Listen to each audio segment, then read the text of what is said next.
Artificial intelligence is expanding at a breakneck pace.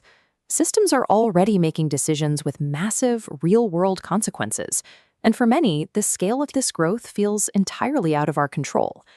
To address this anxiety, Silicon Valley giants have adopted a specific public relations strategy. They are highly publicizing the hiring of ethicists to work directly on these models. We tend to view the title of philosopher much like we view a structural engineer. We assume they possess a universally agreed-upon body of knowledge and that they are simply applying standard equations to solve our moral problems. This assumption provides a sense of security. It suggests the company has invited objective, capital E, ethics into the room to keep the engineers in check. However, philosophy is a collection of wildly different traditions that often disagree on the most basic nature of reality and value. This diversity makes the process of institutional selection critical. The philosophers who end up in that boardroom are there because of a specific set of institutional choices. Companies do not hire the abstract concept of philosophy. They hire individuals who arrive with pre-packaged assumptions about what constitutes a harm, who holds agency, and where responsibility lies.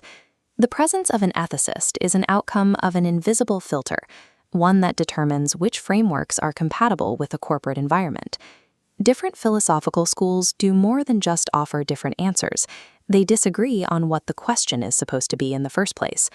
A Foucauldian approach, for example, would immediately question who holds the power to define the word harm before the system is even built. A Buddhist philosopher might reject the corporate model's foundational assumption of autonomous, separate agents with competing interests. And a critical theorist who questions the basic legitimacy of the business model itself will likely find themselves escorted out of the product meeting. Institutions do not sample human thought at random. They inherently reject any philosophy that threatens their foundational assumptions. The schools that typically survive this corporate filter are analytical philosophy and utilitarianism. These methods survive because they are legible to management. They convert abstract moral questions into quantifiable data points.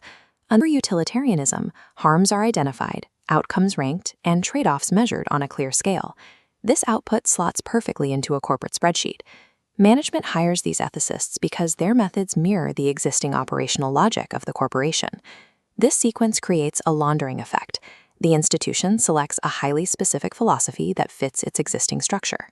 Then, the company presents this to the public as a universal, objective standard called ethics. Finally, the original selection process disappears from the narrative entirely. Corporate PR transforms a subjective hiring choice into the appearance of an objective moral safety net. To be clear, utilitarianism is a robust tradition, and the philosophers working in these roles are often highly competent. Having analytical scrutiny in Silicon Valley is better than leaving all decisions to engineers. The real danger is the public mythology. We are watching a corporate worldview masquerade as a universal truth.